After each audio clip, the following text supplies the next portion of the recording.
And that means it's bug season. Heck, who am I kidding? It's always bug season in Texas. And that's why you need Grandeur Pest Solutions in your corner. They're locally owned and operated. They're trained, they're trustworthy, and they have a proven record as they have been in business for almost 10 years. They provide pest control against ants, bed bugs, bees, roaches, fleas, wasps, mosquitoes, rodents, spiders. If it crawls and you don't like it, they're probably going to take care of it for you. Now, they serve all of the Dallas-Fort Worth area, and they're locally owned. These two guys have been running this business since 2013, and every year they get bigger and bigger. But you know what they still do? They still have great customer service. In fact, if you get a hold of them, they're usually going to have your quote and your job ready to go within 48 hours. That's pretty good. Now, you can call them for a free estimate at 469-809-1769. You can find them online at Grandeur4, that's the number 4, shore.com. You can also find them on Facebook. Just type in Grandeur Pet Solutions, and we are so happy that they're title sponsor for OutDrank The Coverage in 2023. America, America.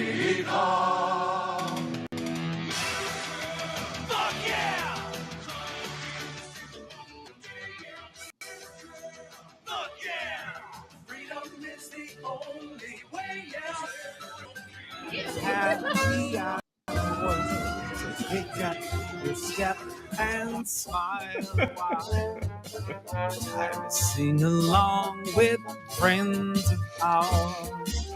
Wink at your neighbor and lend her some sunshine. Hey, man. Whoa, I can't hear anything. Can you hear me, sir? Loud and clear. I can hear you, but I can't hear me. That's really weird. You sound just fine. Team America is a nice way to start the show. 20 years ago, that great movie came out by the creators of South Park. Keep talking. Okay. All right, so I can't hear myself at the moment. That's okay. We'll figure it out. I mean, I can hear myself, but I can't hear myself. But anyway, it is a special happy hour. If you've been following our happy hour schedule, you'll notice that this is one that we just did a week ago. You're going to be out of town and out of country next week. So we decided, let's just go ahead and get this one in, because then the next week we won't have a Monday one, because we're going to be doing that all-star watch party July 16th in the studio. Be your first time in the new studio. Yes, it will be. And from what I'm looking and from the pictures you've shown, it looks great, man. Like, congratulations on the new studio. It looks great. Can't wait to be in it 2 weeks from tomorrow for the all-star game. I mean, it's been one of the first all-star games I watched in a while. Yeah, honestly, I haven't really watched any of the ones for a long time. Oh, hang on. Getting some feedback on a loop.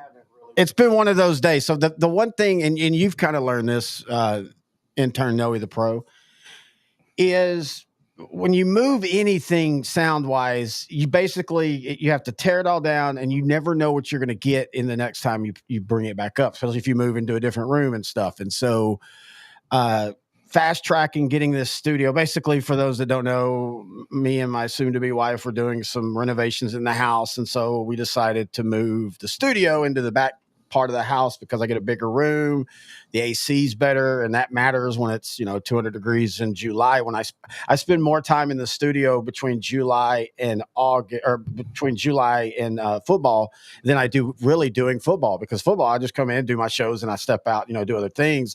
From now till then, I'm in this room almost daily when I'm not out doing meetings and stuff. And so we moved it back here. Long story short, all my equipment I was putting together like as the timer was going on.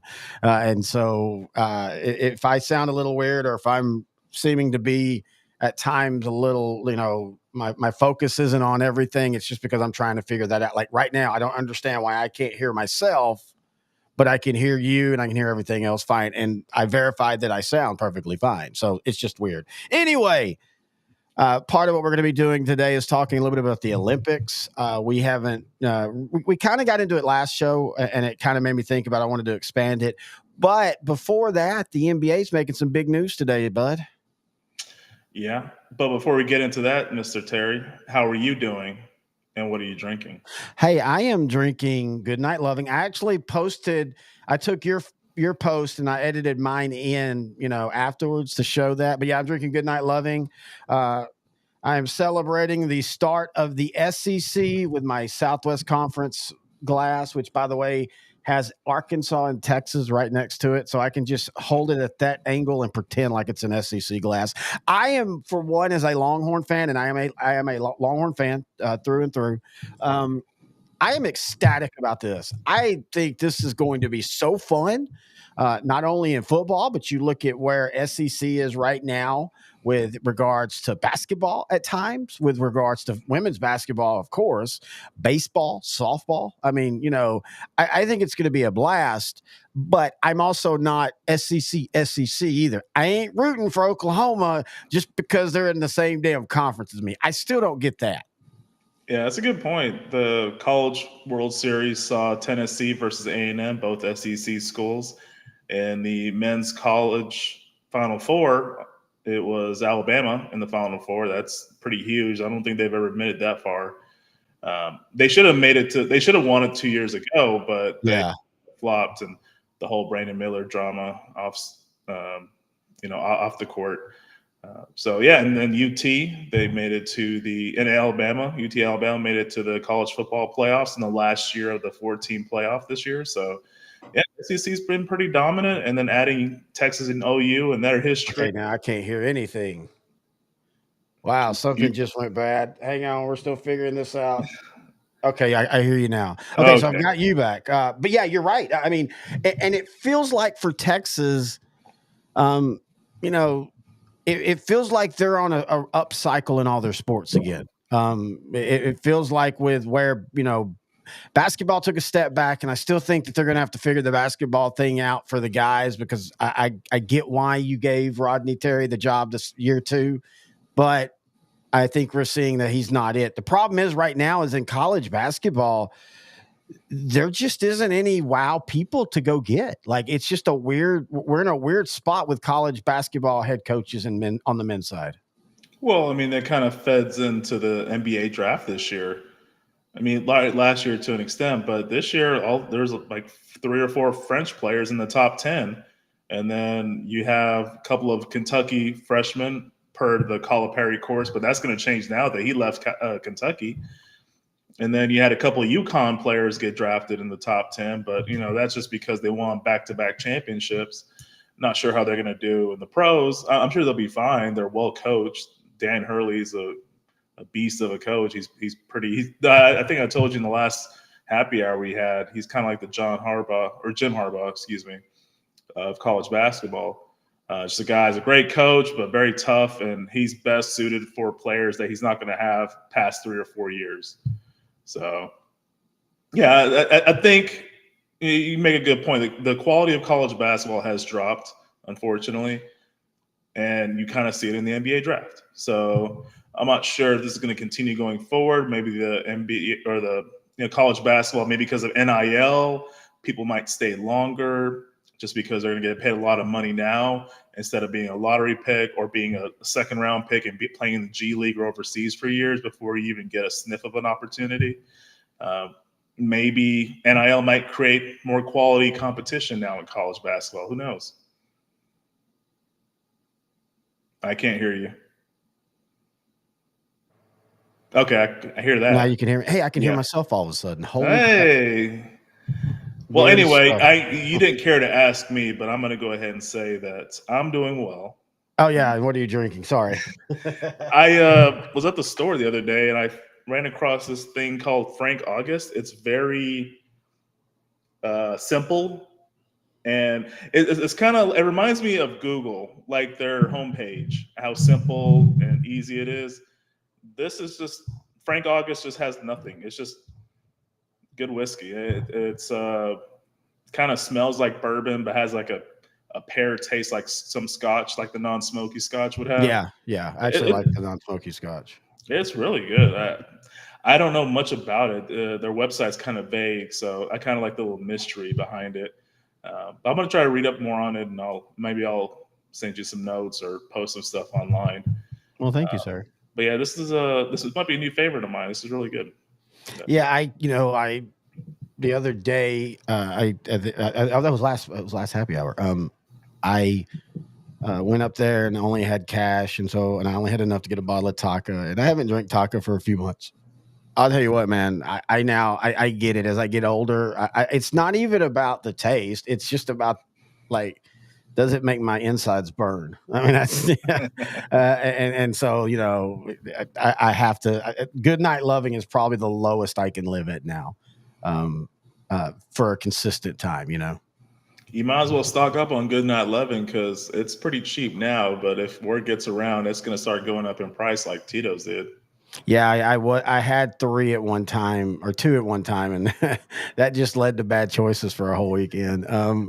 But yeah, you're right because I got in on the Tito's train really. I mean, we got in so early that went down to Schlitterbahn, and it was literally you can't do buy one get one free and like liquor things like that, but it was a way that I think it was a rebate, and I can remember buying $50 worth of vodka and getting like 10 bottles. It was an insane amount.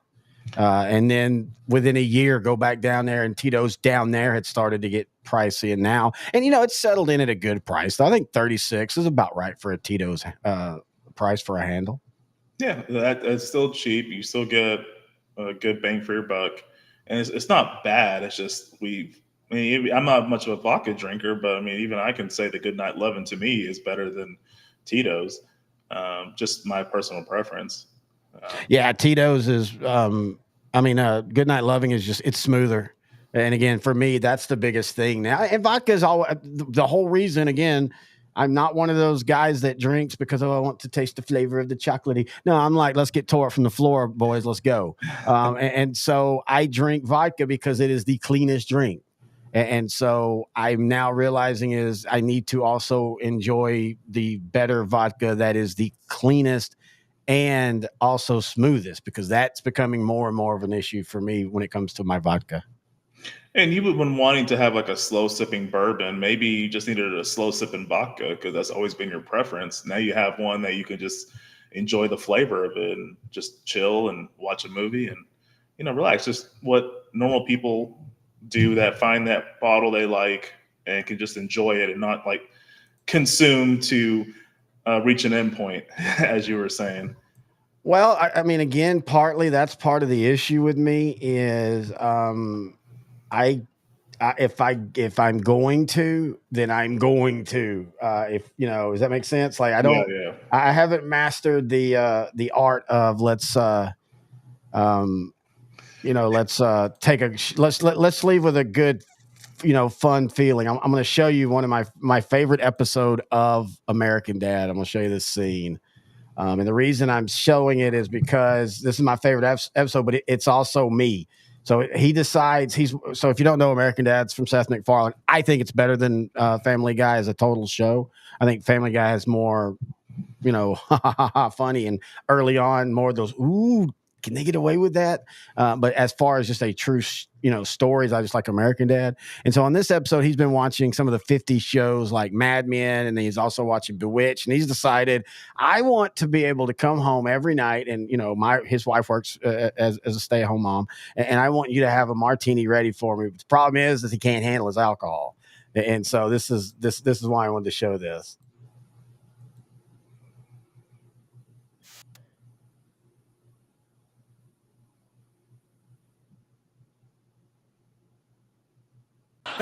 How great is Bewitched?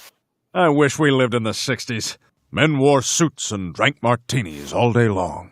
Francine, starting tomorrow, I want you to greet me at the door with a martini when I get home from work. Stan, martinis are pretty strong, and you're not much of a drinker. What? Just last week at Sanders Barbecue, I poured a whole amber lager down my mighty throat in just under 2 hours. All right. I guess it does sound kind of fun. Oh, I Dream of Jeannie is on next. Anyway, that was that scene, and I love that, and that's me. I can hold my alcohol. That's another problem that you think would be a good problem to have, but the problem is once I start, it's hard for me to I'm either in or out, and so that's why I'm wanting to do like the sipping scotch and stuff, because it's something I don't. Even if I find a scotch that I can choke down, I'm not going to enjoy it like 100%. So what me and him are talking about is, so if you don't know, our starting this year, we're going to try to do the weekly Cowboys NFL OutDrank The Coverage like this, like a live show every Monday. In fact, we're going to start at 6. That's why we've moved the happy hours to 6, is to kind of get us programmed into doing it, and also get you as the audience programmed into, coming over and watching. And so we're hang on. All right, sorry. We always are willing to pull back the curtains, and so last year we actually recorded these shows at like 10 in the morning, and basically both of us would have like a thimble of liquor, so we could say, "Hey, look, I'm drinking," and then we wouldn't drink it because I had to go do shows, and you're working from home, so you still have to work, and so we were able to do that. But now that we're doing the live, I feel like we just got to at least have a drink in your hand when we're doing these live ones, in my opinion. Yeah, I mean, because that was the whole basis of why we even started this show in the first place 10 years ago. We were hanging out a lot, drinking, talking about whatever, movies, football, anything. And we're like, why don't we just do this as a show? Like, I mean, maybe we have some massive egos, but like we felt like we had some engaging conversations and good talking points. Like, yeah, let's just put it on the interwebs and see what happens. So yeah, and it's funny because I told you before we even thought about that. I said, dude, everything, because I've been doing this for a while, and everything I think about in life, you think about it as a show, or this could be a good show. And we did. We would sit and literally do like we do now, and we just talk about it. We talk about helmets and things like that. And to this day, man, I love football. I love the season. I love the schedule release in the off season, but I also love when teams are changing their uniforms and stuff. And speaking of, if you are seeing it, you can see a little taste of what the studio will look like. Somebody already, because some of the helmets are angled weird, they said they thought I had put them on the floor, took a picture, made it look like the thing, and then just that like it was going to be fake. And I'm thinking that would have been so much easier. Like, I never thought I could have just done that. We'd have had a picture up, and nobody would have ever known the difference. But no, I liked our set, and this was another reason why we wanted to come back here was I can split the setup. We have a high school set for my high school stuff, and then we have this set over here for this, and we even have a third bad movies and a drink set for stuff coming in the future with that when we do more of a bar type setting. One day I would love to have OutDrank The Coverage be set at a bar for every, like, not in a bar like a real one, but like somebody would come build a bar for me and then stock it with alcohol for us. Hey, title sponsors, if you need any good way to advertise, let us know. All right, so we started talking about this as we get into the teeth of the show. It's kind of nice, dude, that we don't have a ton to like. I don't feel like we have, like, we're going to talk the NBA stuff, but like if we missed it, I wouldn't feel like we would miss it as, talking sports. But let's go ahead and talk the NBA. The Dallas Mavericks, I hope they got 2018 Klay Thompson, as he now officially is a Maverick. I think this is a wonderful signing if you understand that Klay Thompson isn't quite the sharpshooter he used to be, but he is still very good. And I do think with the two guys that he'll be working with, the spot up three is going to be there all year long. It wouldn't shock me if Klay maybe isn't as efficient as he was younger, but it wouldn't shock me if he had a near career year in points per game and 3-pointers per game, because he's going to be able to shoot as much as he wants on this team. My only question is, do you start all three of them, or do you have Klay come off the bench? I mean, you're going to start Kyrie and Luka, but these are three guards. So one of them either is going to play a small forward position, because Dallas already lost Derrick Jones. He's no longer a Maverick. That was pretty quick.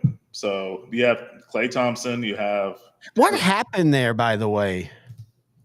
Just demand for him. But I mean, it felt like they felt like they were like, hey, he's our 1A and 1B, and he was like, yeah, I'm coming back, and then it's he changed agents. Well, I think with Paul George leaving the Clippers, they needed to fill the hole with someone that's good defender, can shoot a little bit. He's nowhere near the class of Paul George, but Paul George is also turning 34 this year, so it's not like he has many years left. It's good that he's going to the Sixers, I thought before we even started the show that him and Tyrese Maxey were going to be the biggest NBA stories we were going to talk about, but Clay coming to the Mavericks kind of trumps that for as local fans. Yeah, and boy, Paul George, he did not waste any time, but man, really? Like, okay. Maybe because of the new CBA coming out, they have to pay these guys. I don't know. I really don't know. Well, no, I meant more of just why the 76ers? Just because they're going to keep Embiid. They have Tyrese Maxey, who's 23 and just kind of blossomed this year. Kind of like he re-up for a 3-year deal. Yeah. So yeah, Tyrese Maxey got a $200 million deal. And so did Paul George and Joel Embiid there. So like that power three, they promoted the process years ago. They had all these draft picks. They got to break through and at least get to the conference finals. They're kind of the Mavericks of NBA. Or not the Mavericks, the Cowboys of NBA. I was just about to say that. As soon as you said they've got to break through at least to the conference finals, I was about to say something witty, and then we're like, oh, no, Dallas is like that. Never mind. But, yeah, you're right, and it feels like this is a lot. And I'm not saying it's a bad. I feel like, and again, there's Max Stills and all, but I feel like he could have been in a better situation because I still feel like the 76ers, it is starting to feel like they're that snake bit team of this generation. There always is one. You know, for the 80s, late 80s, early 90s, it was Cleveland Cavaliers because they always ran into Michael Jordan and everybody else. And Indiana, it was the Knicks until they beat the Knicks, and then Chicago beat, there's always one or two teams like that. At the 80, 87, 88, 89 Mavericks. Mm-hmm. What if Roy Tarpley, doesn't get addicted to drugs, and what, especially that 89 year or 88 year where they just come out of the Western Conference and they in theory should have been raring and go, and then everything fell apart and they get rid of I can't remember who was the coach at that time. Anyway, so I feel like Philadelphia might be that for this generation. I mean, they have Milwaukee Bucks of the entire 80s for basically. See, John McLeod was the head coach. Yeah, John McLeod. Dude, in theory, you think you get Paul George, he's 34, Embiid's close to 30, Maxey's 23. They have a 2 to 3 year window. Yep. And then if they don't win, they're blowing it up. So this, to me, the Sixers teams are going to look vastly worse in about 3 years because I really don't think they're going to get past Boston, whose two best players are under 30. And I just don't see anyone really surpassing the Celtics in the East for the next 2 years. I really think that's how much of a separation there is. The Cavaliers are trying. The Magic are young. They could be contenders. But, I mean, like the Hawks, the Bulls, teams that had high draft picks, they're still 3-4 years away. Well, it feels like the Hawks are about to be back into rebuild mode. Boy, okay, so again, you bring up the Cowboys. Hang on, no, seriously. Bring up 76ers. Okay. Atlanta is proof that tearing down a mid-level, good, not great team is no guarantee that you rebuild it and it works. Yeah. Because go ask all them Atlanta fans if they'd rather have that team that could win 65 games but then would struggle in almost every first-round matchup. They'd rather have that than what they've had the last few years. They had the miracle Trae Young playoffs, and that was it. And now they don't even know if they're going to re-sign him. Yeah. 21, the Atlanta Hawks made it to the East Finals. They upset the Knicks that year too. I remember it was kind of a good life. As Maverick fans, we were kind of pissed because we traded Young to the Hawks for the rights to get Luka, and he already got to the East Finals with a team that didn't really seem that far superior than the Mavericks. And then Dallas did the same thing. Like the very next season, yeah. And then both of them that next season fell apart. Now for different reasons, but still fell apart. Yeah. But yeah, so it's just, tearing it down doesn't guarantee you anything. And hey, Boston had their trials and tribulations with this current group, and we saw coaches being fired, and that was for off the field stuff or off the court stuff. But then you had Brad Stevens step down all of a sudden, and so it's I'll say this. It's been fun the last few years because the teams that are winning championships have been teams that and I don't care. I'm fine with free agency, but I'm just saying it's been fun to see teams that are actually building, and it's taking a couple years, and they're not just immediately tearing everything down and starting back over, and then immediately they're letting it mature. And we talked about it last week. Brad Stevens trading Marcus Smart. At the time, everybody's like, "Man, that's a tough one," and it turned out. And it's not that it was Marcus Smart's fault that they weren't going further. It was just sometimes you gotta make a change, and it doesn't need to be a teardown. You can do something small, and at least on paper it worked. They got him a title. It's just been an odd 7-8 years for the Celtics ever since Brad Stevens came over to be the head coach. I guess that's going back to 2013, 14. He was a good head coach, and then he decided to be a guy in the front office, hired Emeka Duka, and then he had the relations with a Celtic employee that got him fired. Now he's doing great with the Houston Rockets, who are a team on the come up in the Western Conference. But yeah, it was like plug and coach. They got rid of Udoka. That's a good way to say it. Yeah, put in Mazzulla, who's a young guy, 35 years old now. They have a good nucleus. They have guys that can shoot, guys that can defend. They're very multifaceted. It's really hard to find weaknesses with this Celtic team. So that's why I think for the next 2-3 years, I don't think really anyone from the East is going to sniff them. It's just going to be hard to beat a team like that. And they're in their best form. They're two best players in their prime. But it's just an odd journey they've gone to because they've had, like you said, they've had a lot of playoff upsets. The Heat and other teams, the Celtics, the Cavaliers when LeBron was there. So they've had their trials, man. It's just now they're here. They won a championship, and now their ownership wants to sell the team. Now, that came out of nowhere. They came out of nowhere, but if you think about it, like they bought them about 20 years ago for considerably dirt cheap, and now they're worth way more than they've ever been worth. So the Celtics are one of those that they have gotten into some financial troubles that you would not think a team like the Celtics would. Now they've, everything in sports has become so big. If you have financial troubles in sports, in American professional sports right now, then it's not because of the team. So now they've been, but 20 years ago, that was still kind of them coming out. I think they had a bankruptcy, and that's why they were sold, kind of like what the Rangers went through in 2009 and 2010. And, that's something you don't talk about a look back that whole time. And I know you're not as big of a baseball fan as I am, but you still like the Rangers and stuff. And you didn't know were the Rangers going to be a team anymore. Like, would they be, sent off to another town? And, and it was crazy. And to think that Boston, the freaking Celtics, had that for a few years is just crazy. Yeah. And 2002, there was a ownership group led by a guy named Wee Grusbeck. They bought them for $360 million in 2002. And now they're well worth over almost $4 billion. So a good return on your investment. So. Now, I will say this, if they're selling because they think, hey, we just won a championship and all that, so we'll sell at the highest value, that's really not how that works. Yeah. Like, they're going to sell for a massive profit, but a person that's going to get vetted and a person that's going to have the money and the person that's going to have all that, the championship is nice, but they're not.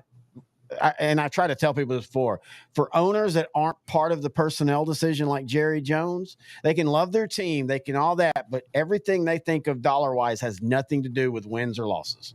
And so, it should felt like a weird time is what I'm saying.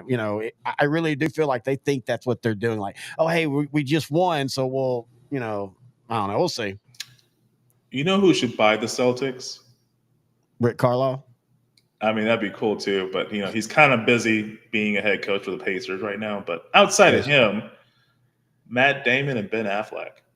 Oh, man, that would be perfect. Yeah.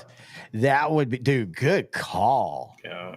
I really think I'm just thinking of, Ryan Reynolds and the guy from It's Always Sunny, Robin McElhenney. I don't know if I'm bad with pronunciations, but they own Wrexham, in English football, and they're moving up. They moved up 2 leagues the past 2 years.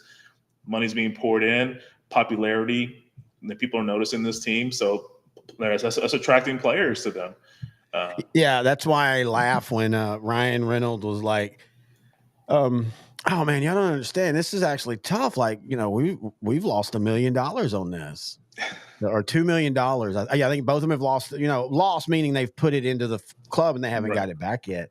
And then Rob was like, "I mean, yeah, that is true, Ryan. But we made like 25 million in marketing. We made your vodka company that you sold. It's just like 5 or 6 things." And they go back to Ryan, and Ryan's like, "Yeah, but we still lost $2 million." I don't know why. I can get tired of actors like, if they have a bit that they always do in every movie. And for Ryan Reynolds, it's the smart ass. But for some reason, it doesn't get old when he does it. Yeah, I mean, he's the guy that was, when the time he was born, the character Deadpool was not created when he was born, but Deadpool was created for him. He was written and designed for him to play him in live action. So yeah, and it's funny because I can even now, just like Adam Sandler, I can tell you the joke that's about to come now because I've watched Ryan Reynolds so much and I love his movies and stuff. And I'm not like I mean, I like his movies, but like I'm not like I love Adam Sandler. There's only one movie I will never watch again with Adam Sandler, and that's Jack and Jill. Yep. Yeah, it's Jack and Jill. But all the other ones, it just works. I go back to the late 90s humor whenever I see it. Ridiculous Six on Netflix is absolutely stupid. I laugh every time I watch it. It's hilarious. And one of the reasons I love him so much is he gets big stars to make fools of themselves. I think that's pretty cool. Yeah, for big stars. It's like with football players, massive egos, but they're massively fragile egos. And I apply that to actors too. So yeah, when you see them having the humility to make fun of themselves for the benefit of a good performance, that's pretty commendable.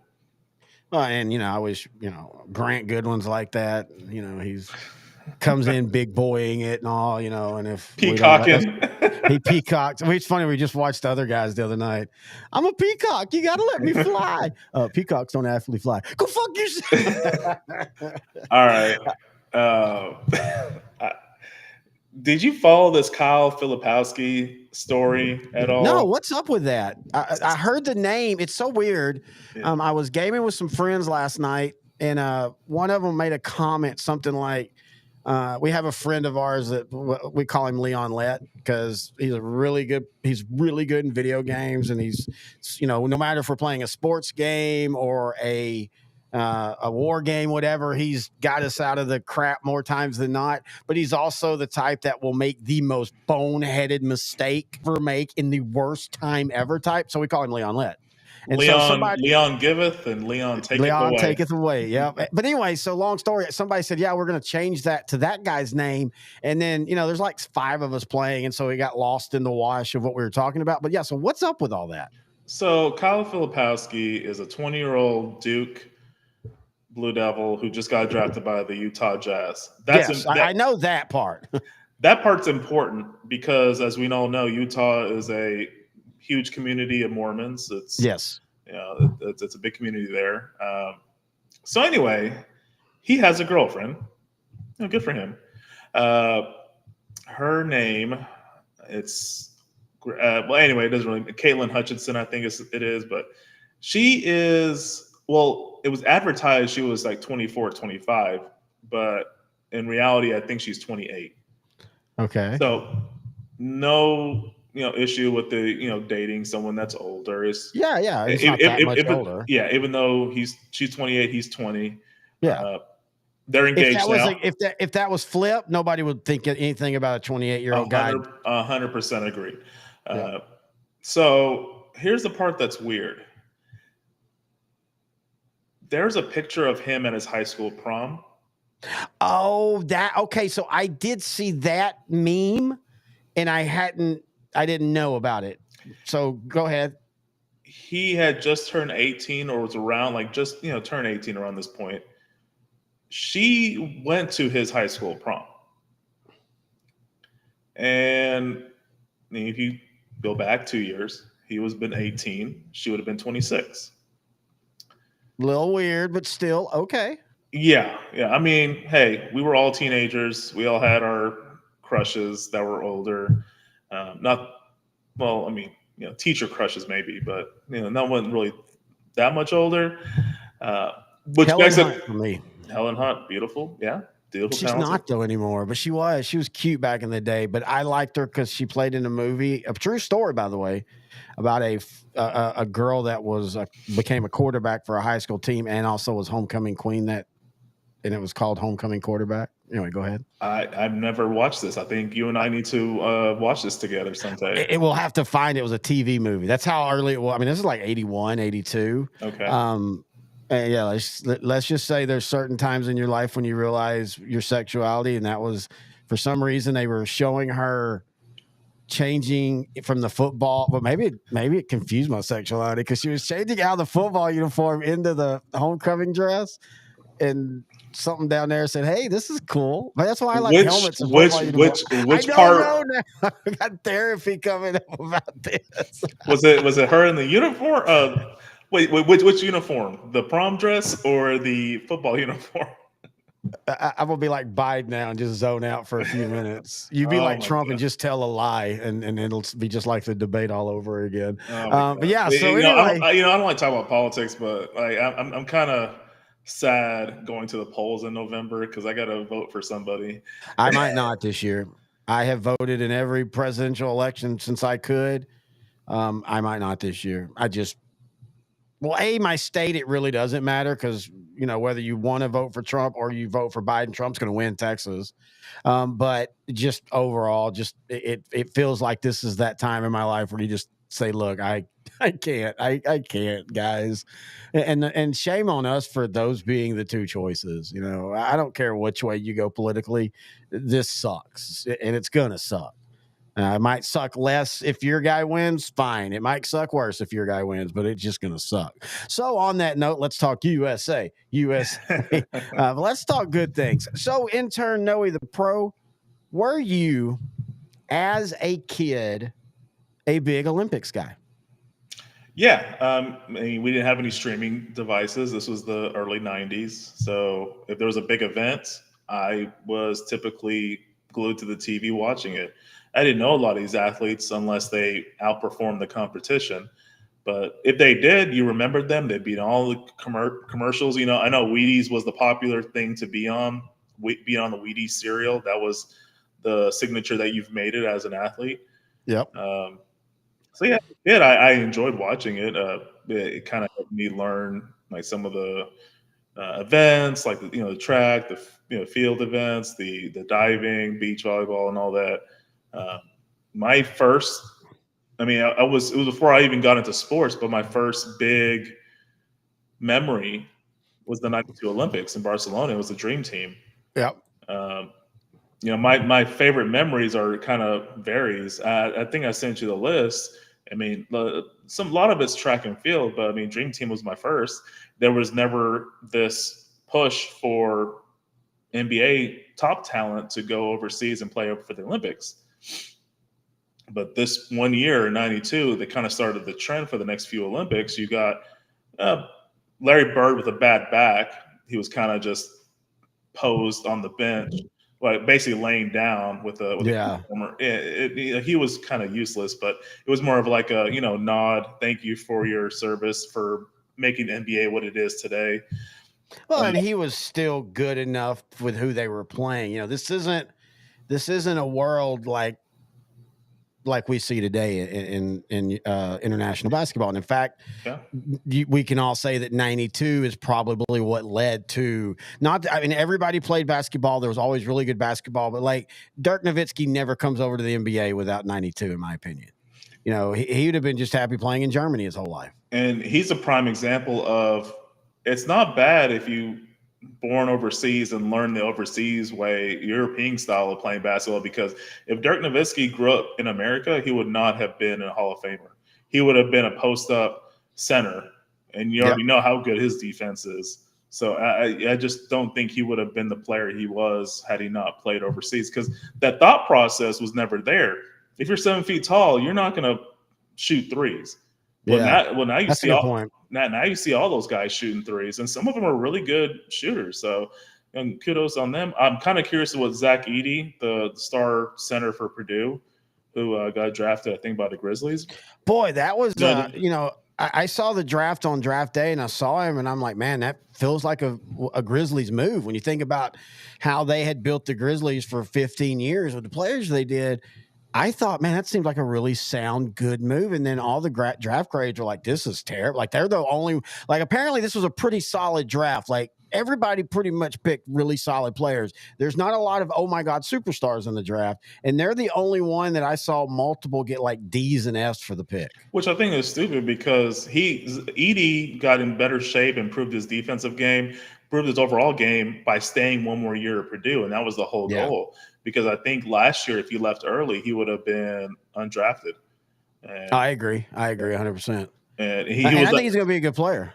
he won the Naismith the past 2 years. He led Purdue to the championship this past But season. hasn't that kind of become a little bit, well, partially because of foreign players, but also just because, hasn't the Naismith kind of become the Heisman where, okay, he won it, great. He's not going to make it in the NBA, though. And I 100% agree, and it's worse now because, as we saw with the draft, I'm going to pull up the draft now.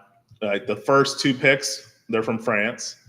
The number 5 pick was playing in the G League, and number 6 was France. So like the top 6 picks were French players, and the Mavericks also drafted a French player in the second round. A lot of the best players are now overseas, which was, if you go back to the Olympics, back to 1992, no one would ever have thought that. Drazen Petrovic was like the best player we've ever seen. Oh, man, I was such a fan of Drazen Petrovic. I loved that 3, and back then the sharpshooter was if you hit like 29% of your 3-pointers. But yeah, I loved watching him play, man. He played it. I don't know. It was like it's like he had the hick Indiana white boy basketball idea. Like that's who you saw, and he shot like that. But then he had just enough creativity that he had a little bit more of the urban side as well. And he was I always joke that he walked or he crawled so Jason Williams could walk. Who I think Jason Williams, former white basketball player who was well known for addictions and also how great of a basketball player he is. And I think people really, really forget how good of a career he really did have. They think he had a lesser than career because it wasn't as much fanfare as it was when he was in college. But my God, he played great his whole time. Now, Jason Williams, you talking about white chocolate or yes, white chocolate? Okay. White chocolate. Yeah. He was. I wouldn't be surprised, because of his influence in future generations, if he gets some Hall of Fame consideration by veteran committee. Well, and also 30, 40 years from now. Also, again, basketball is different. He probably could get in just on his college career, because that's the Basketball Hall of Fame is not the NBA Pro Basketball Hall of Fame. It's just the Basketball Hall of Fame. And so that's why I never get into the Basketball Hall of Fame debates, because they're all going to get in. If you're borderline, you're going to get in, period. Because if you're borderline great in one, you're probably were really good in the other parts of the game, in college and stuff. It's very rare that you have somebody that didn't do anything until they got to college or pro and then they became good. But yeah, so anyway, he was there for Billy Donovan's first season at Florida. I didn't realize that. Yes. Okay. But all this is talking about, though, is the players, the best basketball players at the 24 to 20, or say 16 to 26-year-olds is probably Europe, and the rest of the world. But I still right now would take the top 5 American NBA players and still probably going to win most tournaments. Oh, for sure. Yeah. I think Americans they should be favored in this tournament, these Olympics next month, or actually this month. Yeah, it's this month. That's what today, July 1st. I was like, what are we going to talk about? I did the USA, and then I'm like, oh yeah, there's an Olympics, and that's going to be part of where this conversation goes is how the Olympics aren't the Olympics anymore. Oh, okay. Well, I was going to say one more thing about the '92 Olympics. Yes, I was please. just, it was an all-star cast. They had the college guy, Christian Leitner, one of the greatest college players of all time on the team, but he was more of just like a honorary mention, I guess. But yeah, the whole controversy with Isaiah Thomas not being on the team, his beef with Jordan. I mean, we could talk about the '92 Dream Team in a different show. So I'm not we'll definitely do a look back eventually on that, because the scores and how easy it was doesn't talk about how bad the back behind the scenes were, and the legendary games, the pickup games. And Chuck Daly, who was the head coach, purposely would bring in guys who he knew were mad that they didn't get considered, and they would just beat up on each other. And they talk about some of the greatest basketball you've ever seen was never taped. It was only, so yeah, we'll definitely have a series on them. Before we continue on the Olympics, I wanted to finish my Kyle Filipowski. Oh yeah. Geez, sorry. I know. Well, they're all they all relate to each other. So yeah. So she's Mormon, his fiance, and again, I love the drama just because it makes it entertaining. But there was a rumor that she kind of influenced the draft to where he would go to Utah, and she was going to make sure she got engaged, and she's going to have him play for the Jazz, be immersed in that religion. How was she, like, everything else I get, but how is she manipulating a team to draft him? Kind of like what LeBron did with allegedly did with every other team with Bronny. Yeah, but he has power. Like, he has power. She doesn't. Like, why would the NBA she has power over him. Yeah, but he didn't. I mean, he didn't get him. Like, he didn't. I mean, someone put it out there that he was not going to play for any other team except for you. Oh, okay. You didn't say. Okay, I got you. Let's still. I don't know how much worth that would really work. If a team wants a guy, they're going to get him. Hell, you get him and then you trade him. I can't verify any of that, but I just love the drama. So. Oh yeah, no, it's fun. But I mean, it's the same thing with Bronny going to the Lakers. There was rumors that if you draft me and you're not the Lakers, I'm going to play overseas. Yeah. You know what? I've been wanting him to play with his dad for the last 7-8 years. So there was draft manipulation. I'm pretty sure, but I can't prove it. But I mean, it's pretty obvious that's what happened. Well, I don't think Bronny gets drafted if the Lakers don't draft him, even if he didn't put that out. He had the heart issues that kind of derailed his freshman year at USC, and then when he did play, he scored maybe 4 or 5 points a game. Yeah, and USC was terrible and all, but yeah, he never, like, even if he only averaged 4 points a game, and I think he did, but if he had like 1 or 2 where you see he had 24 points, and you go, okay, I can see it there.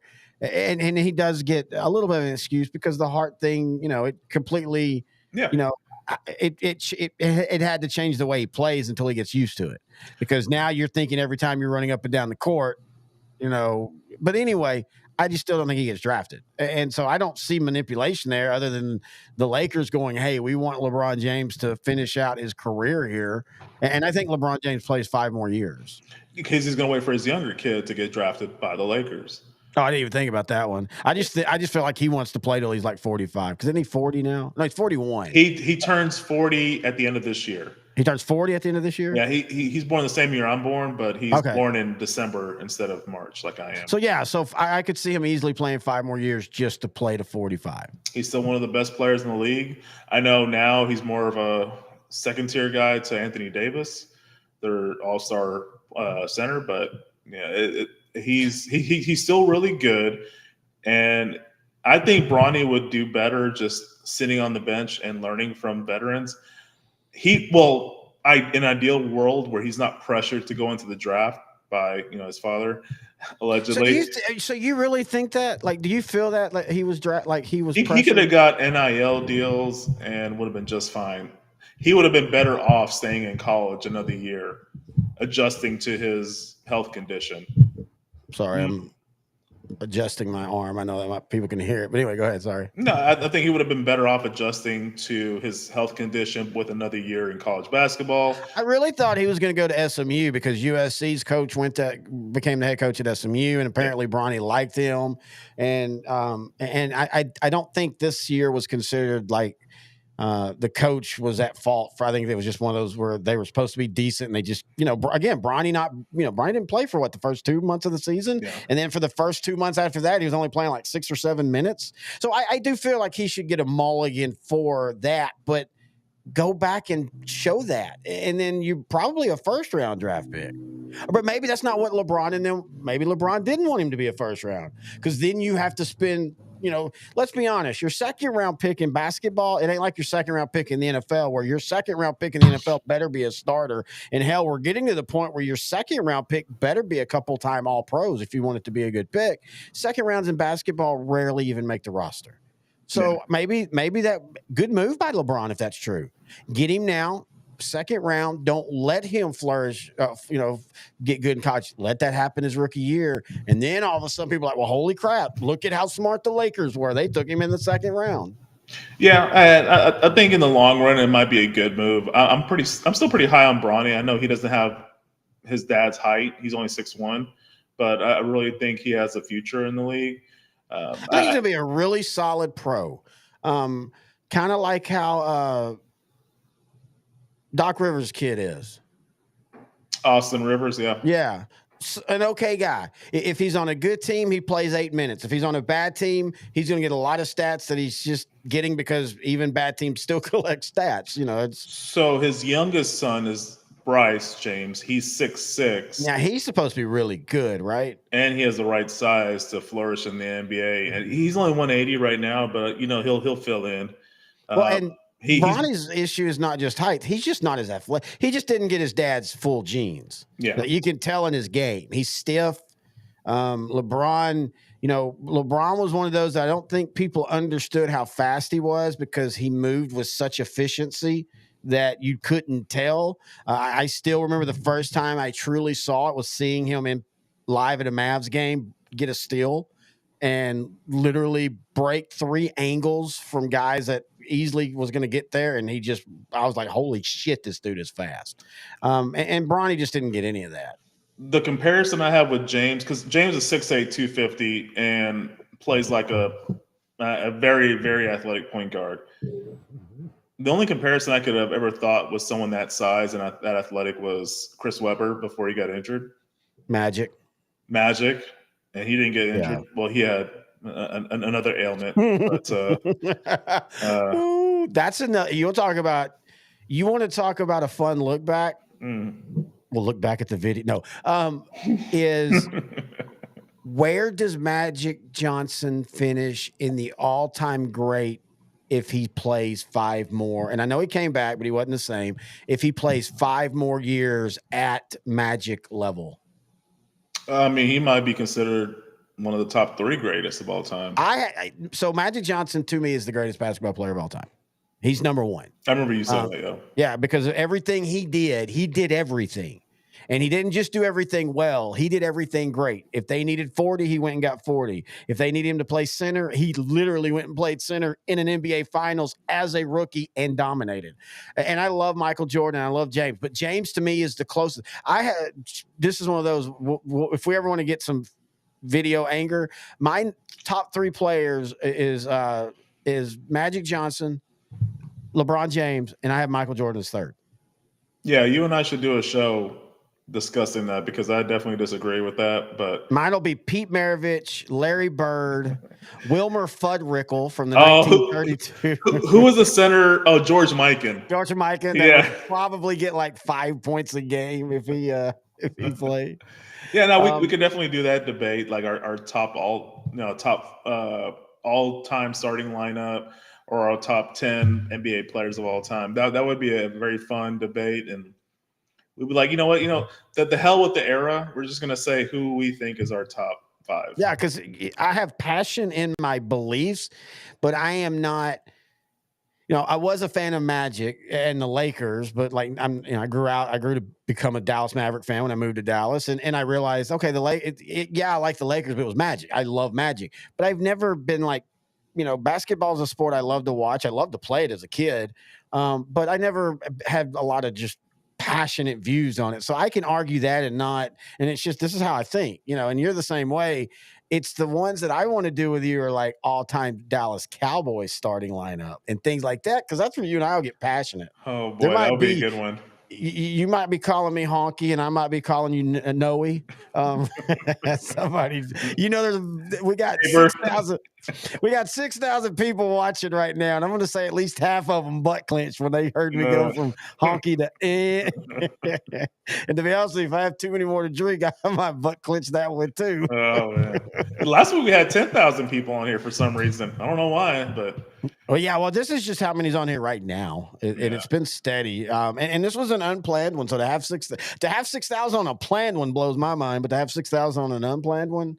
That's awesome. We do appreciate it. By the way, email the show, odtcshow@gmail.com. I totally forgot to even go look at chat because we've been getting bombed by whatchamacallits lately. Yeah. So if you said something on chat and I haven't seen it, I will get to it here in a minute. But yeah, so going back to, we're wrapping all the way back to the Olympics. See, that's the thread tonight. If you know me and intern Noe the Pro, we wiggle around, but there's a thread, and the thread is the Olympics. And so you emailed me a couple of your favorite memories. Now I'm going to give you my first favorite memory just simply because it's older and it's very cliche. I remember bits and pieces of the Miracle on Ice. I remember. We're going Winter Olympics here. Okay. Well, I was just going, Olympics. And I'm sorry, I didn't mean just Summer Olympics. But to be honest with you, there ain't many Winter Olympic ones other than that one for me. I love the Winter Olympics. Tanya Harding. Okay, that's not a good memory, first off. That's terrible. That's American trash. That right there is when we should have known. If our ice skaters act like that, our presidents in future years are going to be trashy. But anyway, so yeah, the Miracle on Ice. I remember, I remember my dad being happy, and and I was too young to understand this part in 1980, but in 1985 and 1984 Olympics, even though they didn't play, I understood why that was such a big deal nationally. The Olympics basically allowed the United States and the Soviet Union to fight a war every year in sports. And I sometimes wonder, for all the knock of what the Olympics have become and where they're at now, I still contend that I think maybe the Olympics saved a World War III, because that national pride, both sides won enough that they felt great about themselves. And usually two countries that don't like each other, but if they feel great about themselves, there's no need to poke a bear. And so so 80 for me, as you said, your first, well, not your first, but one of your favorites is the Dream Team. And you're right, it was awesome, but it wasn't even about the games. That was the fun part about it. I'll go back to the Dream Team in a second, but your point about the Cold War and Russia, US, it was really played out in Rocky IV when Ivan Drago killed Apollo Creed, but then lost to Sylvester Stallone. So it was like Russia wins and then USA wins. Speaking of Apollo Creed, really did die earlier this year. Oh yes, and so Carl Weathers, who was a bad mofo. I again confused sexuality. Scene number 2 is Predator, but that's okay because all straight guys went gay for a second on that one. And those two glistening men. And speaking of that, I remember you being a 5-year-old brat in 1980, so I don't know what you're talking about. Speaking of that, though, have you ever noticed that in all the Carl Weathers and Arnold Schwarzenegger movies in the 80s and Sylvester Stallone, the ACs were terrible, apparently, because everybody else would be perfectly fine, and then the guy, and then whatever his love interest at all. You want to talk about that commando, Ray Dong Chong? I had such a crush on that woman, and that's Chong's daughter. But anyway, yeah, she was hot, man. Oh my God, she was hot. She was the first one, Noe. She's the one that got me into the biracial women. I'm not kidding. You know who I'm talking about? No, I don't. Okay, I'm gonna show you Like Radong Cheech and Chong. Chong? Well, yeah, that was her dad, but no, like Radong Chong. She was a pretty good. Whoop, almost cut us off. Hang on. Yeah, she was a pretty good actress, and she was like in Commando, and I don't even know if she's really Tommy Chong's daughter. Yeah, she really is. Wow. Okay, so first off, I want to show you what she looked like back then. Okay. All right, I'm ready for it. Oh, you're gonna love this, dude. Okay. Okay, hang on. I got to get to her. I'm trying to pull up a photo. This is why we like doing this show, so we can show each other our 12-year-old crushes.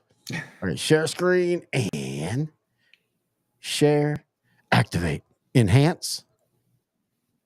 Ah, That's right. Yeah, okay. All right.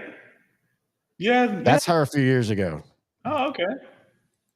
Anyway, she was real big. Like, I mean, not real big, but she was the girlfriend and all that in a lot of the movies back in the 80s. She had her moment, but she kind of had a couple rough years, but then she pulled it out, man. And now she has a really cool look.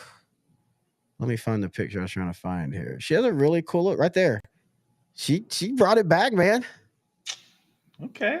Good quality. All right. Yeah. So anyway, what are we talking about? Radong Chong? I don't even remember now. It's nice that you peeled the curtain and let me into young Terry and what he was like. You're kind of close guarded, so it's kind of nice. Oh yeah, I'm so I don't put myself out there at all, man. So so I was gonna say the other ones I was into Michael Johnson in '96. Oh yeah. Most of mine were more like dominating performances or just breaking records. So like Michael Johnson at the '96 Atlanta games, the 200 and 400, just how he just was just a man amongst boys. Well, and then he came back and did it one more time in the net. He wasn't In as 2000, powerful. 2000 in Sydney, yeah. He wasn't as dominant. And he was cool because, we're in Texas. I mean, look, we have Texas pride. I'm literally wearing a Dr. Pepper shirt and a hat with the state of Texas and the Lone Star. And he was big locally because he was from Dallas. He went to Baylor. So yeah, that was really, really cool. And that would have been, I didn't write mine down like you did, but that would have been one of them easily. That whole just him, it was just such a cool story. And then Usain Bolt, just more of the sprinter. Yeah. And just the 100 and 200, just dominating there with his long strides. Phelps getting all the gold medals in 08. In the same Olympics I'm referring to with in Beijing with Usain Bolt. And then more of a recent one, Katie Ledecky. She's a female American swimmer. I just remember watching the Olympics and just seeing her just dust the competition. And I think in the 800 meter one, she won by like over 10 seconds. It was just crazy. Like she was done. She was catching her breath and everybody was trying to finish. It was just stunning to watch someone be that dominant. It was, to me, it was like on par with Secretariat finishing off. And it's the horse finishing off their Triple Crown. I like that. That's a good comparison. I wanted to bring up I think it was the Beijing one. It might have been the next one, but one of my cool sports memories was we were at the Ranger game and the game ended and the Rangers had beat the Astros in a great game. It was like a comeback win. Like they were down 6-1 and they came back, and my parents we're up here, we're at the game, and my parents, we always like to, there's a certain place we like to sit, but we also like to one game a year when we were going to multiples, like we used to go 15 games a year, easy. Yeah. But we'll sit somewhere else. And this night we were sitting like behind third base, right where you could see the old school, the right field, remember the big right field screen at the old ballpark? Yeah. And the game was over, and then Michael Phelps was swimming, and everybody stayed, and they showed it. I think it was the eighth medal in Beijing, and I just remember the crowd.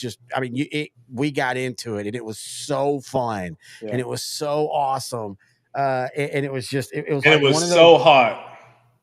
Actually, man, I was just thinking about that the other day. Like that was not. I mean, it was probably hot, but I don't remember it being like, oh my god, it was. It was July hot, so yeah, it was hot. But Okay. yeah, it was just cool though. It was cool to see. That was one of the moments bigger than just you or just him. It was just fun to be in that. And I'm, this was probably at least 10,000 people stayed to watch, if not more. I'm pretty sure more, because I mean nobody left, and so it was just a blast. And so that's a real good memory. You weren't around enough, or you were too young. The Lewis versus Ben Johnson, Oh Carl yeah. Lewis versus Ben Johnson, 1984. That was huge. You talk about drama and huge, and oh my god, Ben Johnson's beating him, and the unspoken part was, oh my god, a Canadian is faster than America. What in the hell? But then of course, it turns out Ben Johnson was completely roided out.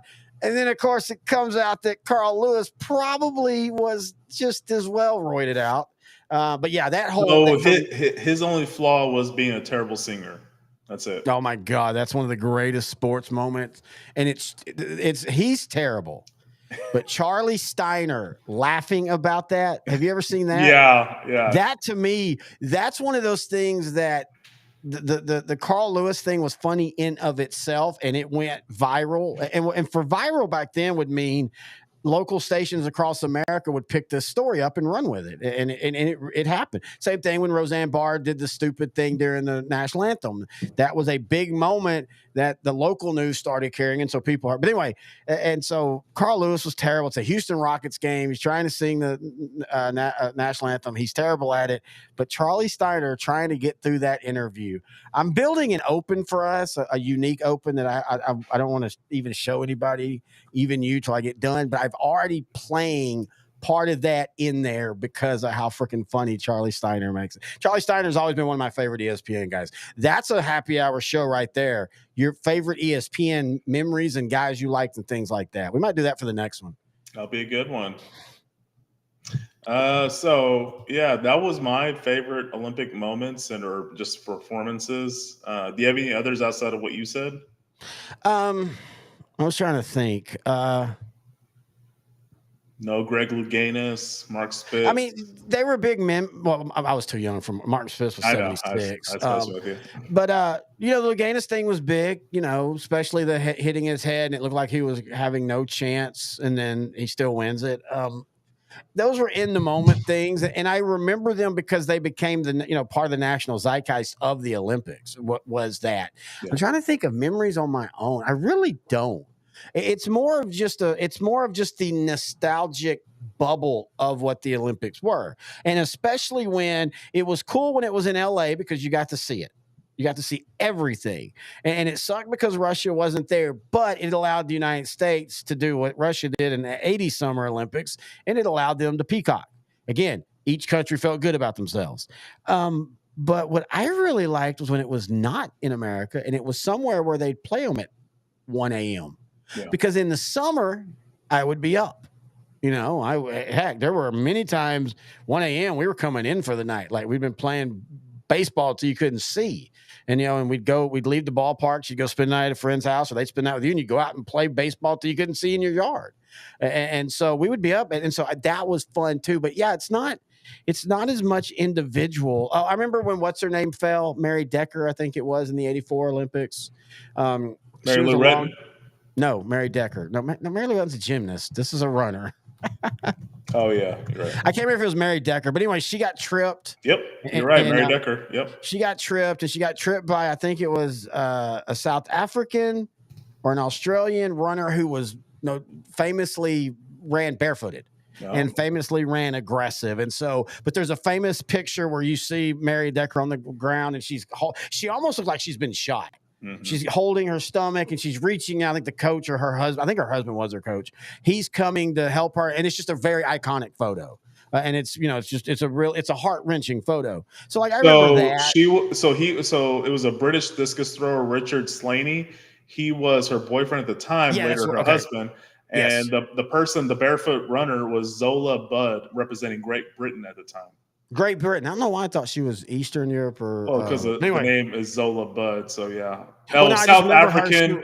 She was a South African middle distance and long distance runner. That's what I especially thought. South representing Great African, Britain. Great Britain, because back then they still had that. I think at that point, if you were born and where you were was still a colony, even though when Britain gave up all their rights, you still could. That generation could still compete for Britain if they wanted to. But anyway, I remember that. I remember the speed skater who fell. You know, his sister had died right before coming, and he fell like not once, not twice, maybe 3 times, and they were all just tragic. Man, I'm trying to. It's funny because I thought I had more just actual individual. The Katie Ledecky, I remember that too because I remember the meme was like that somebody photoshopped her sitting on the edge looking at her clock, like like she'd already gotten up and out. And there was one of the, and this is like this is not early meme, but this is 2016 when memes were starting to become. Well, people don't even say jokes anymore. Yeah. I know people that are younger than us that say like, "Oh yeah, it's a funny movie." I laughed at the memes, and I'm just like, "But that's how it." One of my favorite ones was everybody was swimming, and then she's in a night dress going out, and like, "Oh, y'all are still here." I always loved the swimming because American dominated, but it was intense. Track and field's awesome, but the swimming, there was so much violence in it, and just so much, just Which you wouldn't think in swimming. Exactly. Violence. Exactly. Like, geez, man. But the basketball, I mean, I remember when they sucked and then they dominated, and then they kind of got boring with the domination. And that's the Dream Team, it wasn't about the team. It was the personalities. And that is why they made the best pick. The best pick the U.S. team did that year was take Christian Laettner over Shaquille O'Neal. Because Shaquille O'Neal was too big of a personality for that team with those guys. Yeah. He would have, and I don't even mean like he'd have caused issues with the guys by any stretch, but he would have taken over and it would have been Shaq's Olympics, not the 1992 Dream Team. And so it worked out perfectly. And so that's why when you talk about teams, you don't build just on the greatest talent, because Shaq would have went down there and done some scary stuff. Like it would have just been, I mean, you saw what he did against better competitive international teams. But so I always thought that what made that work was the personalities of everybody. They worked well together. That's why Isaiah couldn't be on the team. There was just everybody had to like each other. If this would have been done before 1985, Magic or Larry wouldn't have been on the team because they couldn't stand each other. I think it was 85 when they shot I know they shot a commercial together. I think it was 85, and that's when they became friends because they had to. It's a real fun story. They had to go out to French Lick to film it on Larry Bird's court, and so they're just sitting around all day, and they just learned that we actually like each other. We're just competitors and all. So anyway, the 92, man. If I were to say the greatest single Olympic thing is the 1992 Dream Team. Yeah. Miracle on Ice is number 2. I mean, think of the influence of the 92 team. Exactly. Think of like current NBA. Like a lot of the best players now are not Americans. And it's because of that Dream Team, and those guys had kids, or just people that were watching when they had kids. They were, constantly being fed, oh man, this sport's great. It's easy to play. It's cheap. Let's go to the court. Let's play. Let's practice on our dribbling. Let's practice on our shooting. Play with a bucket. I played basketball at a friend's house that they had the milk crate that you cut out the bottom. That is the beauty of the game. It's not a very expensive game to play. The players are now. Jason Tatum. Baseball used to be like that. Jason Tatum's making over $300 million now for the next 5 years, but just to play the game, yeah. Baseball, great example. Bat, ball. Glove. Go play. Play. Beautiful. That's why. You know what? Honestly, the actual sport of football is still that way too. Because when I think of kids playing football, I don't think of kids in pads and stuff. And now we had, you've seen it before. I had a little. Well, I don't think you've seen a picture because I don't. But I had a helmet and shoulder pad set, and I was lucky enough that my friends did too. So yeah, we would play, but they weren't real pads. But when I think back of the true funnest football moments as a kid, it's just a ball. Yeah. touchdowns there, past that tree, touchdowns past that fence. Let's go. But now, man, all those things are so expensive to get into outside of just playing yard ball. Yeah. Every one of them, man.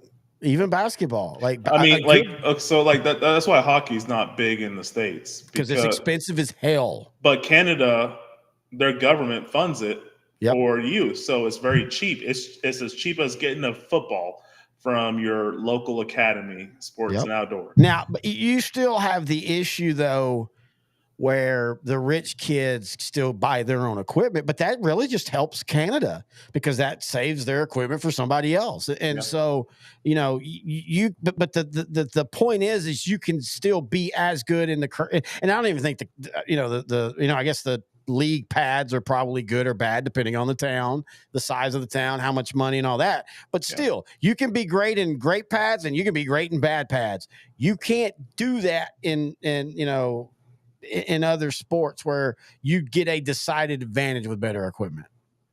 Yep. You know, before we close the show, today is Canada Day, but more importantly, I knew it. I already pulled it over here. We're going to talk two things because we're going to talk this, and then I want to finish back with why the Olympics suck now. Which one do you want to do first? Let's do Bobby Bonilla Day. Okay, today is July 1st, 2024. Today is also known among sports fans as Bobby Bonilla Day. Bobby Bonilla Day. One of you left the Pirates and became a PED legend. The other one just left and became $1 million legend.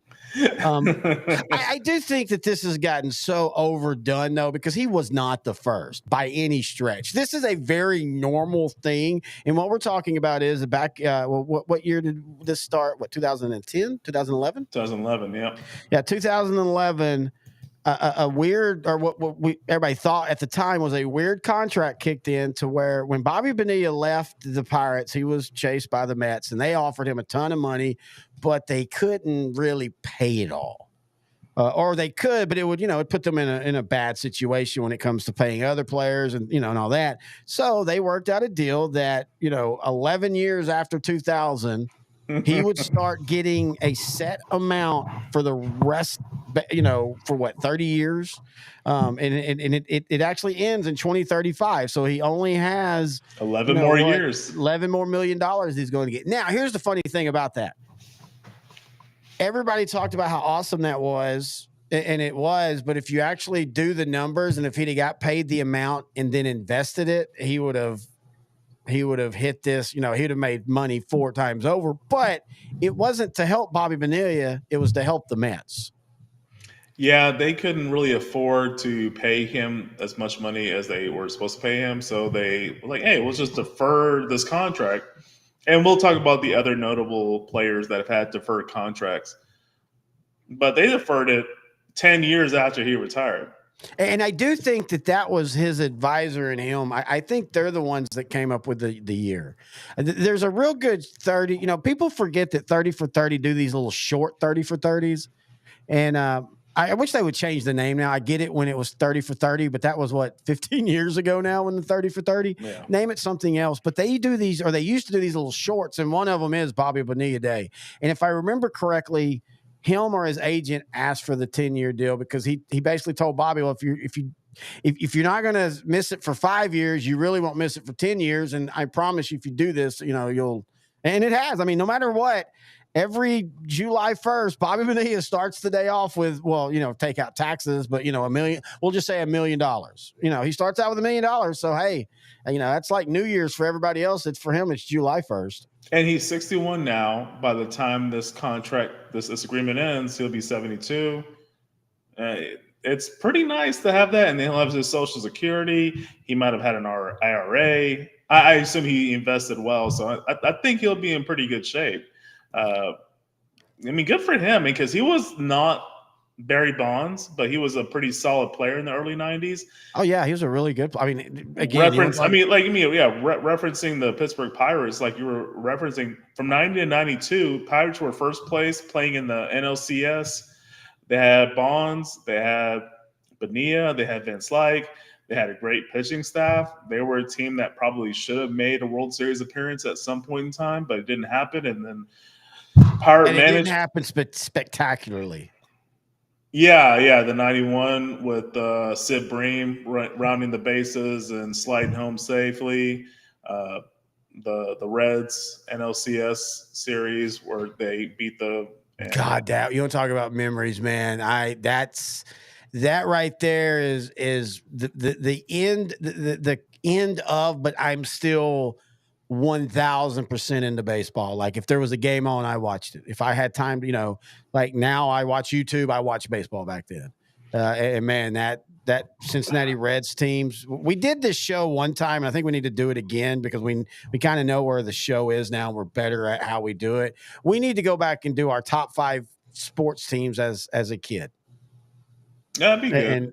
And you give your 5 and I give my 5, and because mine won't be what a lot of people think at all.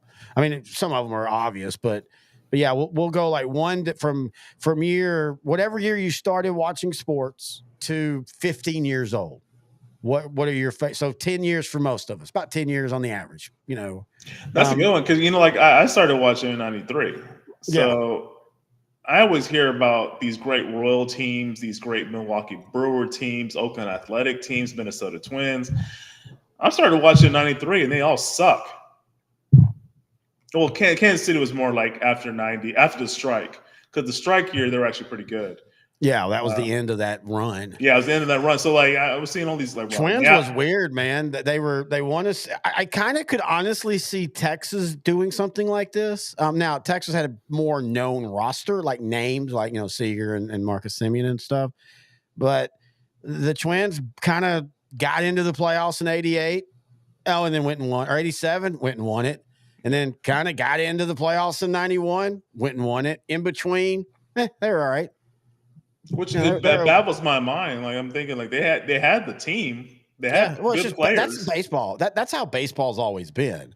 That's why again, baseball so few teams win back to back. It just baffles my mind because the '92 Twins were actually not bad. I think they won 90 games or 92. I think they started. If I remember correctly, though, I think Scott Erickson. Well, he's turned out to be a douchebag. Yeah. Scott Erickson got hurt. I think they was one of those where they kind of limped to the line and at the end of that season, if I remember right. But then they weren't good again until the late '90s, early 2000s. I think, and then they can't win a playoff game. Yeah. It was just to me like watching those teams. I was kind of rooting for them because I love the Metrodome. I love the Tom Kelly. Let's be honest though. If Tom Kelly is not in a town like Minnesota, which I would say is about like the Rangers level of like how much they care. Like if the Twins are good, they care. Yeah. If the Twins are bad, they still go to the games because what else are you going to do? And if you're up there on the summer, it's the same thing. That's literally where the Rangers. That's why the Rangers have one of the most natural, fun fan bases. It's why the Rangers, to me, the group that I think of the most when I compare them to would be what you think of the '60s, '70s, and '80s Chicago Cub fans. The true bleacher. Yeah, we want them to win, but damn it, what else are you going to do in Chicago? Go watch the White Sox? Fuck that. And that's kind of how the Rangers were. We went up there to have fun and to watch the games, and if they won, great. But you know what, man? When I was 9 years old, I'd rather see a 9-8 loss than a 2-1 win because that's, it was offense, and that's what the Rangers were always known for. And so I think Minnesota's like that. So Tom Kelly was able to survive for as long as he did.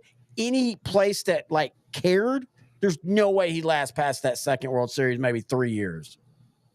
Yeah, and he ended up managing another 10 years after that last World Series. So yeah, that's a really good point because if it was New York, Joe Torre, he would have definitely been out after 2 years. Or more of a recent case, NFL Eagles coach Doug Peterson won the Super Bowl in 2017 season.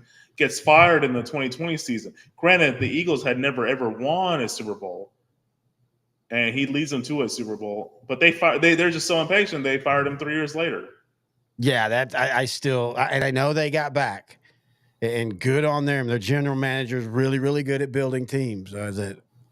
But they want to fire Sirianni now.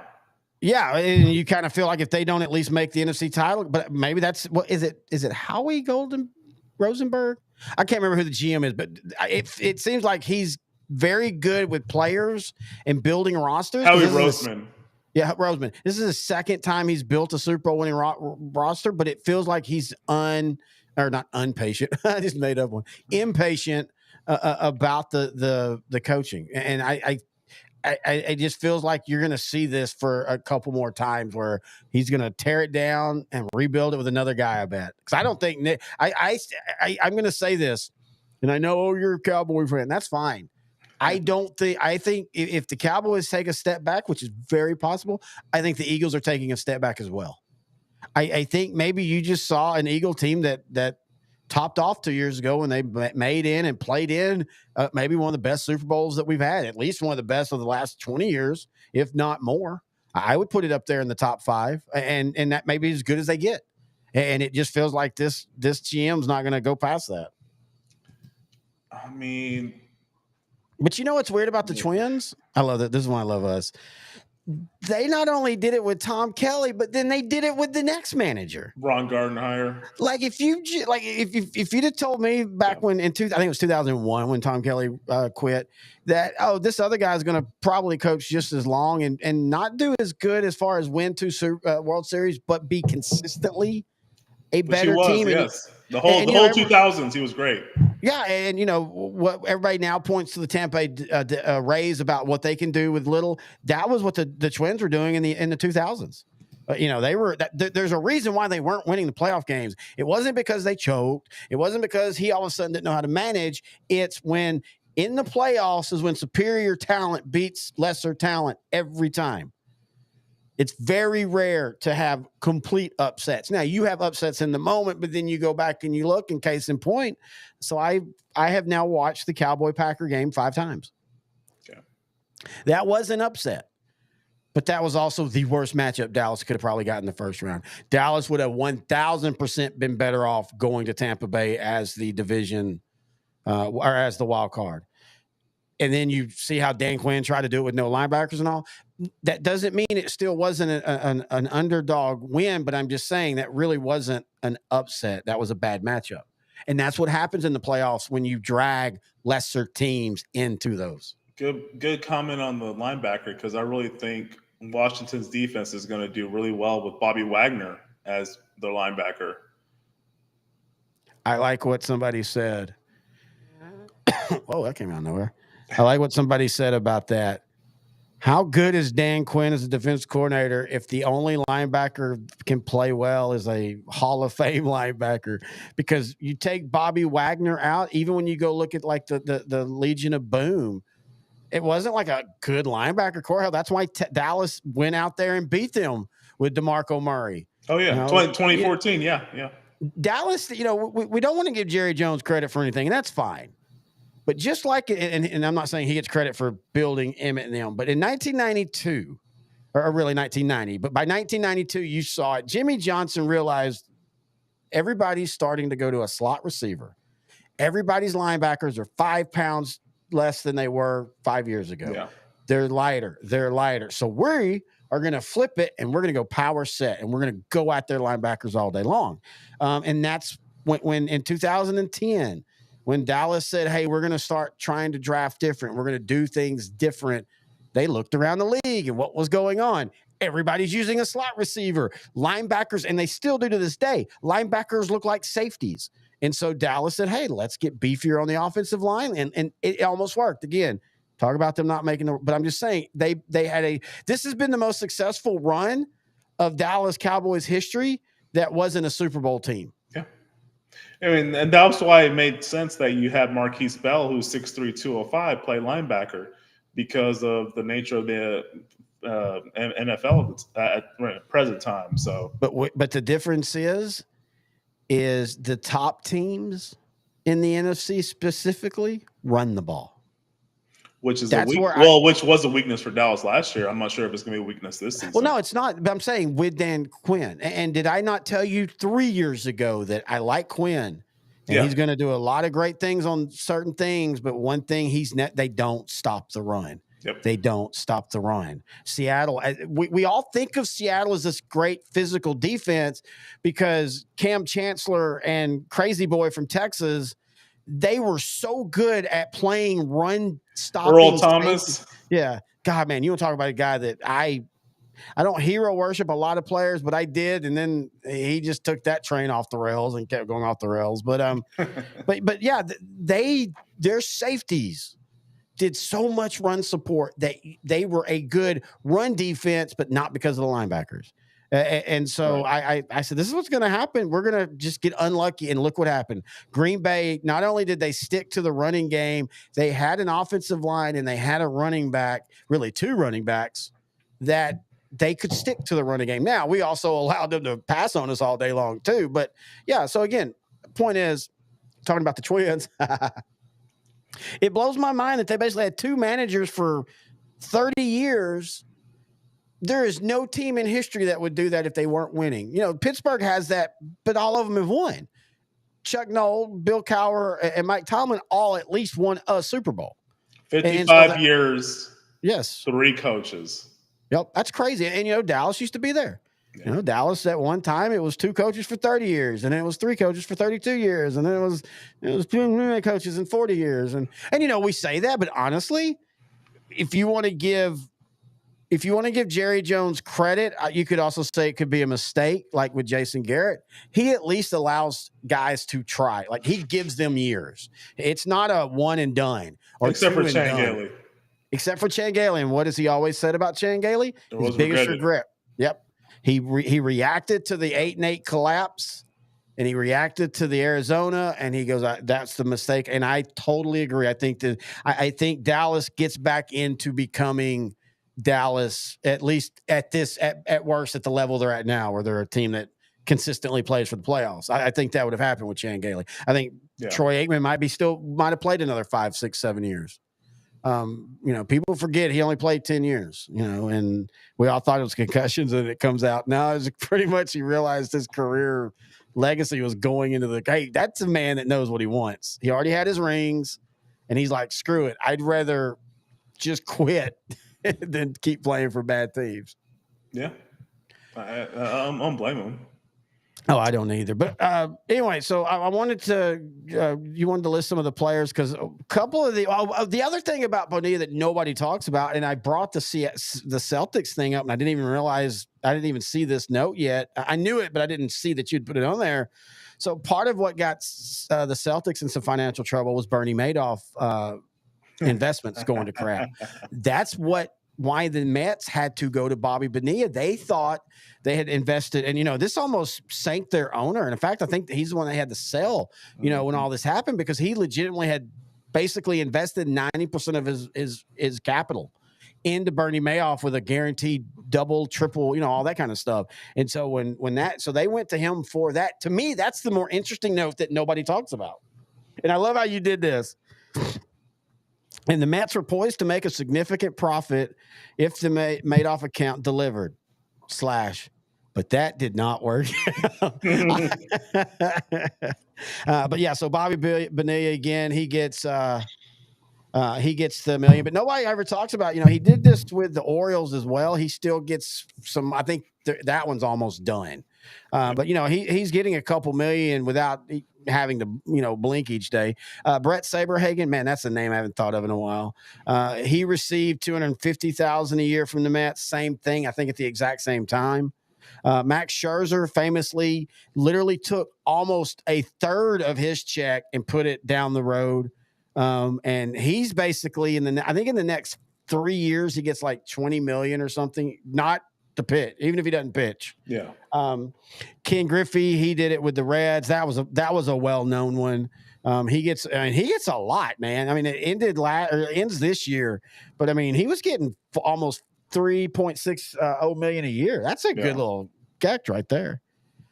Manny Ramirez collects $24 million between when he retired and the Red Sox through 2026. Now, I say this: Manny Ramirez is one of my favorite baseball players. How many times since he's retired has he been the night before refreshing that bank. Come on. I need that money. I am so broke. Come on.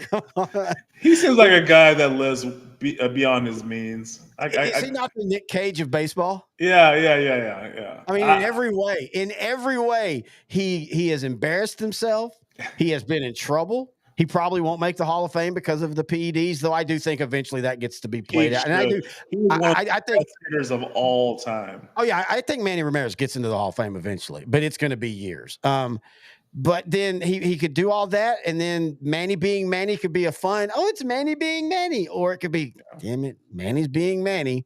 Yeah, I've always said it. He's the Nick Cage of Major League Baseball. We need players like him, by the way. Hey. And what's his name for the Dodgers? That was so great. That was even his was a little bit more of a burn down than Manny Ramirez. Oh man, what's his name? Yasiel Puig. Yes, his was truly more of a he. I don't think the locker room got along with him. Everybody that I know, whether it was the Indians or the Red Sox, just say Manny Ramirez was one of the funnest guys to be around. He's a great guy, all that kind of fun stuff. He did some things, but still, same idea, man. He was so flamboyant. I'm one of those. I love the Caribbean players. I love the South America player. I love the flair. I'm friends with a lot of former Rangers on Facebook. And boy, they complain all day long about it. And then I look up and I'm like, you played in the Caribbean series for like 10 years. Yeah. That's one of my bucket list things, by the way, is to go see a Caribbean series game. I think, it's not it's funny because the internet and stuff, people don't talk about it as much. But when I was growing up in the 80s, that was being discovered by the American media. And so there was a lot written about it. There's a great book by John Feinstein I read back as a kid about it. I've always wanted to go. But anyway, Chris Davis, former Ranger. He's actually from East Texas. He's from Longview. That's why he was a terrible baseball player. Nothing good comes out of Longview. No, I'm kidding. He got his deferral, and he's another one that did like $59 million. It stretches out through 15 years. Now he does the staggered. He gets $9 million next year. He gets $3 million for 7 years, and then he gets $1 million for 4 years. But that's a nice little setup right there too. I mean, with where money is now, I don't know why this isn't done more. Now I know in some leagues you can't. Like I think in the NFL you can't defer like that kind of stuff. I mean you can, but it sticks on the cap. So like if I defer it for 10 years, well then it picks back up in 10 years, if I remember right.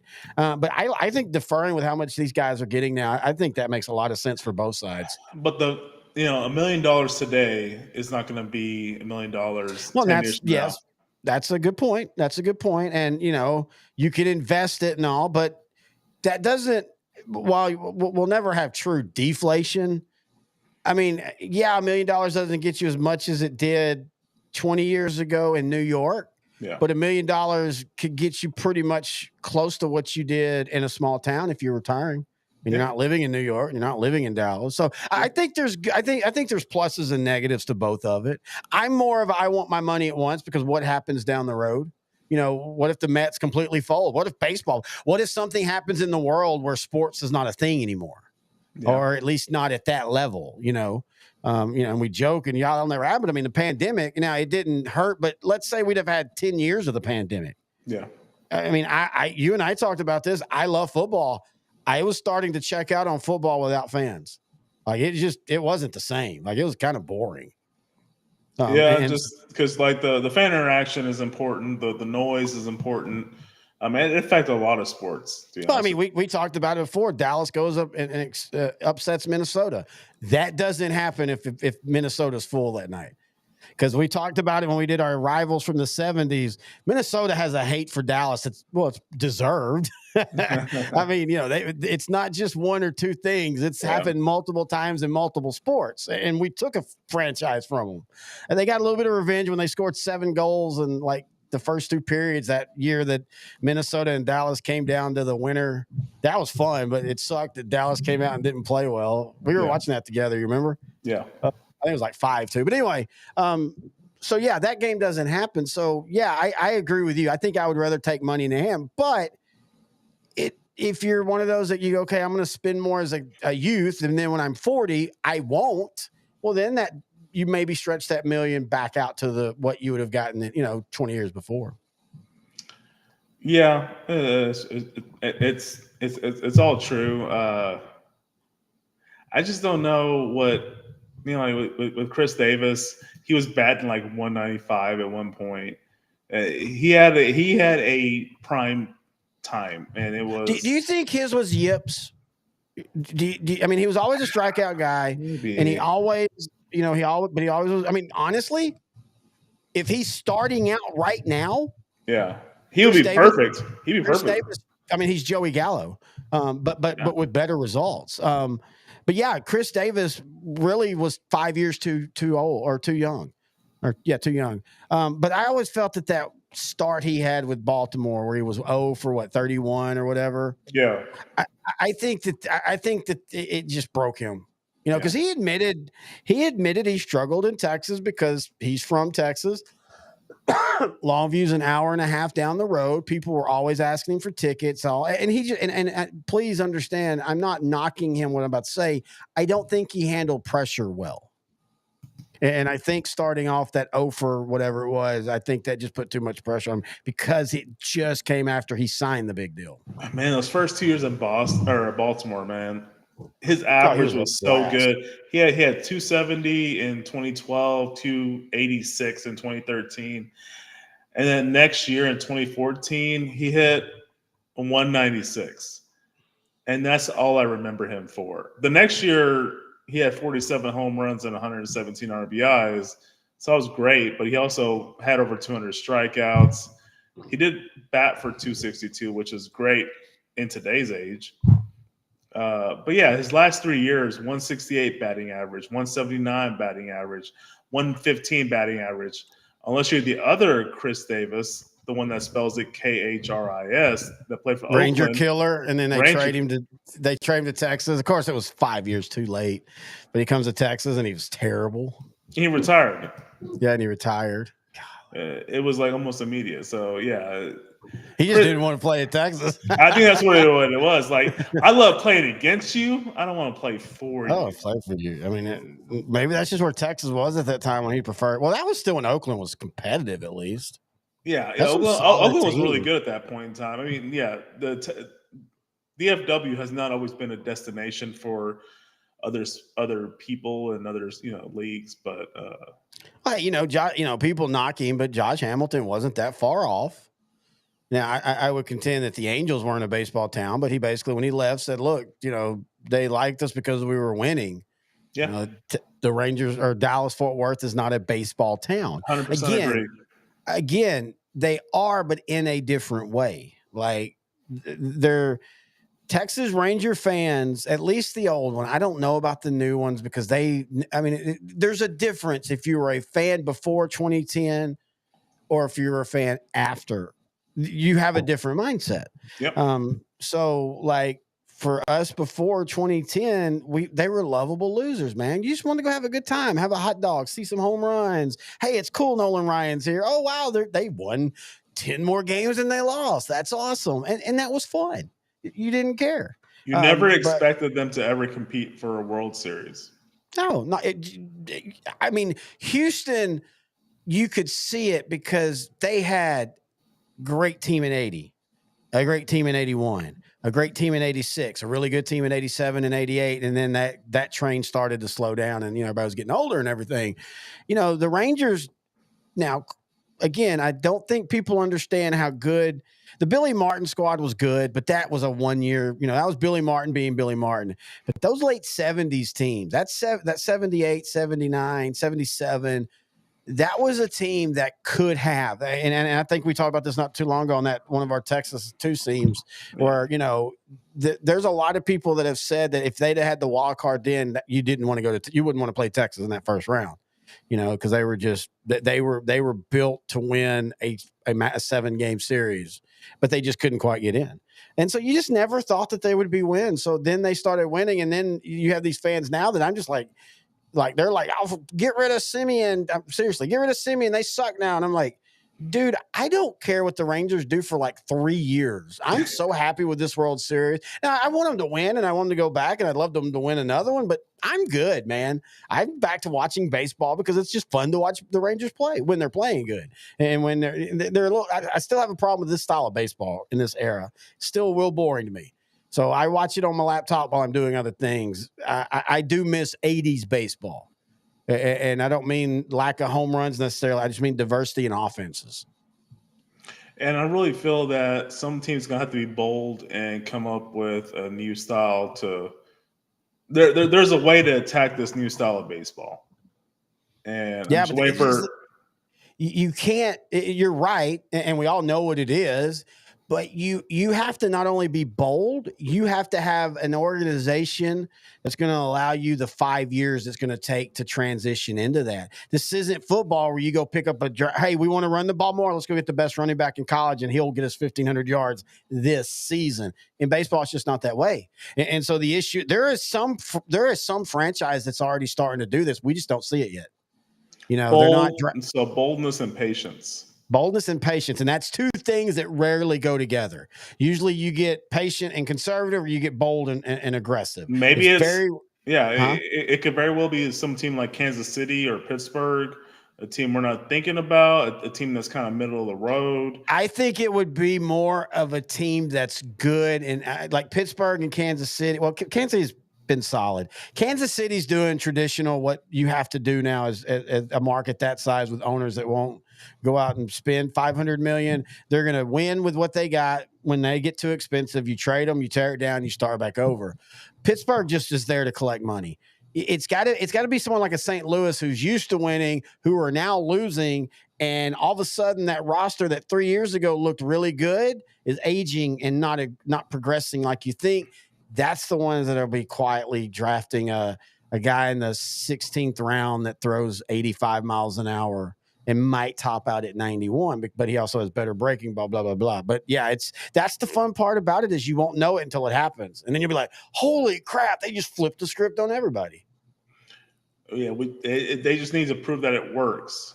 And that's the big one right there. Proving that it works. Couldn't say it better myself. All right, man. Do you have anything else you want to say before we wrap it up? I think we've killed this one good. Yeah, I'm trying to go through all the little notes we have and see if there's anything new. I know we talked about at the beginning. I didn't want to make it sound like I didn't like the Klay Thompson deal. I think it's a good deal.